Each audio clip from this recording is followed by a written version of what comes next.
چکن یارکی کی باشد؟ در لبی بام شیشتگی کی باشد؟ کرتا چکن یارکی کی باشد؟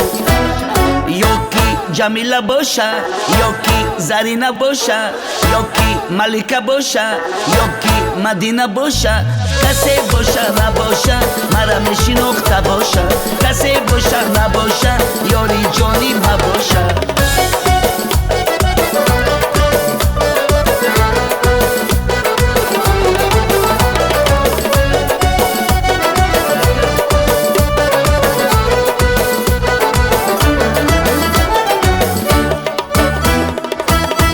مدینه جان به تو بیارم گوشوار، یک بوسه بیده مرا مکن عاشقی زار.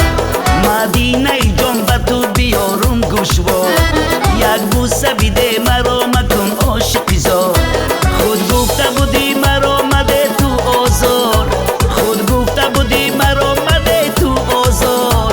غمهای تو را دیده شدم عاشقی زار، غمهای تو را دیده شدم عاشقی زار.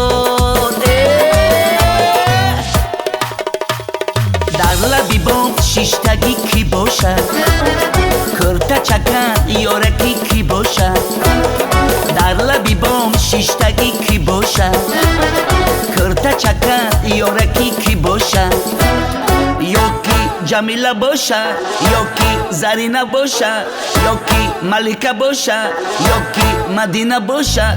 کسی باشد نباشد مرا میشناخته باشد، کسی باشد نباشد یاری جانی مباشد.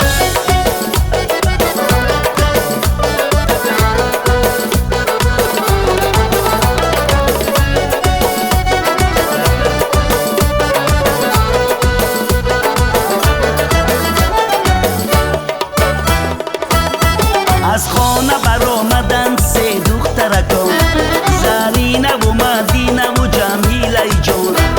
از خانه برآمدن سه دخترکان، زرینه و مدینه و جمیله جان. گفتم بیروم بوسه گیرم ای هر سهشان، گفتم بیروم بوسه گیرم ای هر سهشان. یک بوسه مدینه بهای همشان، یک بوسه مدینه بهای همشان.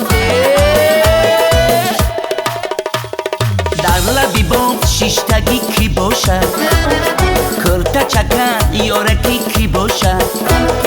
در لبی بام شیشتگی کی باشد؟